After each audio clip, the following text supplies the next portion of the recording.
some properly spicy games coming up this weekend. It's not all about the British and Irish Lions. Loads of games besides, and the last of them once again on Saturday after a epic long day of back-to-back rugby will be Argentina against England, the old rivals.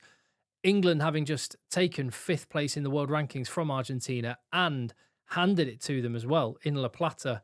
Argentina will be out for a reaction. Los Pumas will be coming for revenge, and they've named a team that definitely reflects that. I'll go through the Argentinian team and then the England team, and then I'll pick a combined 23-man squad if you had access to all 23 Argentinians, all 23 Englishmen, and you pit them against each other, 1 versus 1, 2 versus 2, all the way down. What would you go for? And what does that tell us about how this game's going to go? Let me know your thoughts in the chat, and I'll be there with you. Let's have a look at the Argentinian side then. Pack, much more like it, especially the front 5. Elsewhere, yes, some improvements to the team. A couple of areas there may be a little bit weaker. On the whole, though, I'd say that's a stronger looking Argentina team. However, just a reminder, they are resting a number of frontline players. If there was an absolute crunch match or a World Cup knockout game or a big rugby championship decider coming up this weekend, they would be picking Thomas Albanese, they would be picking Santiago Chocobares, they would be picking Juan Cruz Malia, Mateo Carreras, Marcos Kremer, Joaquin Oviedo, Francisco Molina, and there are others as well. I'm trying to think. Bottom line is, the spine of Argentina's strongest team not there because they're resting them up ahead of the Rugby Championship. That said, England are without all of their British and Irish Lions. And what is there, 11 of them, maybe 12 now if you count Owen Farrell. So it's a fair fight. And Argentina, definite improvements. Thomas Gajo coming in at loosehead prop. He was absolutely dynamite off the bench. Line breaks, solid scrummager, just so explosive. And Gomez Cadella on the other prop. You've got a couple of absolutely massive cubes of muscle coming into the Argentinian front 5. And Guido Petty, he is a guy that throws his weight around. So he's had a week off after the top 14 final. And he's back in the mix there. Back row, still good enough that Facundo Isa, a player of that quality, is on the bench. And you're not in a bad place. You've still got Pablo Matera. You've still got Juan Martin Gonzalez. They are absolute ballers. That is going to be a proper battle in the back row, and I am here for it. In the back line, all the players I've already mentioned that are being rested, plus no Santiago Cordero this week, and that means Matthias Moroni is on the wing. He's played there before. He has no wheels. Really good rugby player coming to the end of his career.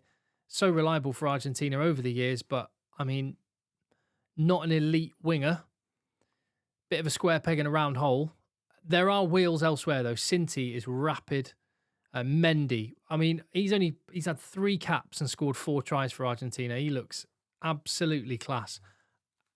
Santiago Carreras, I prefer him from fullback or on the wing, or actually he's kind of the ideal number 23 for Argentina. And when Malia and Albanese are back, that will probably be his role, but he's pulling the strings from fly half at the minute. And I mean, he's an amazing player on his day. As for England, very, very Steve Borthwick selection. He keeps it exactly the same, except for one change enforced by injury. You feel it would have been a completely stable 23-man squad. And do you know what? I like that about Steve Borthwick. I do like the consistency of selection. I know it makes a lot of England fans roll their eyes when they see players they don't agree with in the team, but how can you argue with what they put out on the field last week? They were absolutely brilliant. Dominated Argentina in that second half, and the defensive effort in the first half was absolutely magnificent. And you know, a defensive effort speaks about 2 things. It tells you the coaching's really good, first and foremost, and Joel Abd, who got a lot of stick when he first took over from the Irish fella who was with South Africa, completely brain farted his name. You know the guy. It will come to me in a minute. But when Joel Abd took over from him, and England in November looked a bit shaky defensively, Joel Abd got loads of stick. Looks awesome last week. So it tells you about the coaching, and it tells you about the togetherness of a team. If you've played rugby, you'll know what I'm talking about. When you're in a team where everyone feels like they want to look after their mate next to them and not let anyone down, then that is where big defensive performances come from. And England obviously the atmosphere in the group is in a really good place because it was a great performance. So I don't mind that there is no changes except for Luke Northmore coming in at 13. Henry Slade out for the rest of this tour. Max Ajomo and Oscar Beard are in the squad, and I'm sure those are probably the players that England fans would have wanted to have seen. I expect, I can see the comments already going, oh, shame there's no Max Ajomo. Would have liked Oscar Beard. Yeah, I get that as well. And they are players that have exceptional highlights moments that Luke Northmore doesn't really have, that Henry Slade doesn't really have. But Borthwick needs system men, he needs percentage players, and Luke Northmore seems to do that job for Harlequins, a very intelligent rugby player, and he's done it for England before. So this is not unknown territory for him. And let's not forget, the World Cup draw is later this year. Borthwick wants to be moving up the world rankings. He could even improve on 5th by the end of the year, could break into the top 4, which would be something. And England have got a little bit of mojo following on from the Six Nations, a win away in Argentina. They want to keep that going because the next game is next weekend. It's against the USA, when you would imagine it would be a lot of changes. So exactly as it was in the pack, no Ted Hill still, talking about players that England fans really want to see, myself included. But again, how can you argue with what that pack did last week?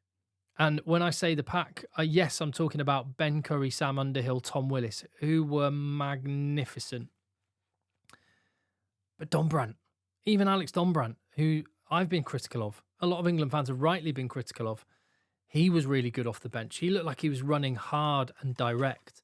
And that's what I really liked about England's performance last week, which I'm sure they'll want to continue. There was just a directness, a hardness about the team. You had Ben Spencer and George Ford putting England in the right part of the pitch, playing a really good game management, tactical game.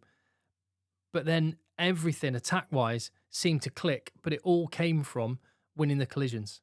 And that's where Argentina's pack that they've picked, with guys like Petty, with Gomez Cadella, with Gajo, and the rest of the guys they've got in the pack, that's where Argentina will want to take England on. It's trying to win a bit more of that collision. And if England can go again, then I expect them to win again.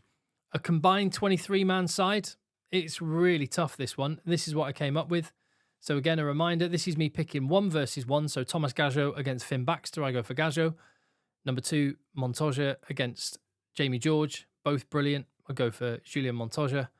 I went for Joe Hayes over Gomez Cadella, and the pack splits basically 4 and 4. I thought Charlie Yules was really good last week. Guido Petty from Bordeaux and Argentina, he's brilliant. So I've gone with that. In the back row, that was the hardest area because Sam Underhill was amazing. I've had to leave him out. But in a straight shootout, I can't believe I never thought I would be going for it. But based on the performance last week, how could you not pick Tom Willis again at number 8, even above the great Pablo Matera? Tom Willis was unreal. Like a big bear of a number 8. He just had like Dwayne Vermeulen vibes. Just heavy carrying over the gain line every time. And his work rate was off the charts. Tom Willis, geez, he looked proper last week. And Ben Curry too. So yeah, 4 and 4 in the forward pack. England dominating the rest of it. Behind the scrum and the bench, England dominate. And yes, well, he didn't get man of the match. Tom Roebuck did. George Ford should have got man of the match, in my opinion. He's the main man. Without Thomas Albanese, without Garcia, the scrum half, without Chocobares, without Malia, without Mateo Carreras, the backups for Argentina are not nearly as good as the backups for England. And I am talking about the Argentinian players not there. Look at that England team and look at that combined team and consider the fact, unavailable for this, Ellis Genge, Luke Cowan-Dickey, Will Stewart, Maro Itoje, Ollie Chesham, George Martin, Tom Curry, Henry Pollock, Ben Earl, Alex Mitchell, Finn Smith, Marcus Smith, Ollie Lawrence, Henry Slade, Fraser Dingwall, Emmanuel Faye-Waboso, Tommy Freeman, George Furbank. It's insane. England are in a great place. And it feels, finally, I've been called mad. I've been called a Borthwick a Borthwick sympathiser or a Borthwick apologist. Yeah, I am, because I think England are on a really good track. I think they've been tracking in the right direction. Yes, there are little dips every now and again. The game against Argentina in November last year, for example. the last 20 minutes against Ireland in Dublin. But generally speaking, England are tracking up and on a good course for 2027, I feel, anyway. Let me know what you reckon about the combined 23, about how you think this game's going to go, and anything else. And I'll see you on the next one. Hit subscribe if you haven't already. Give the video a thumbs up. That really helps.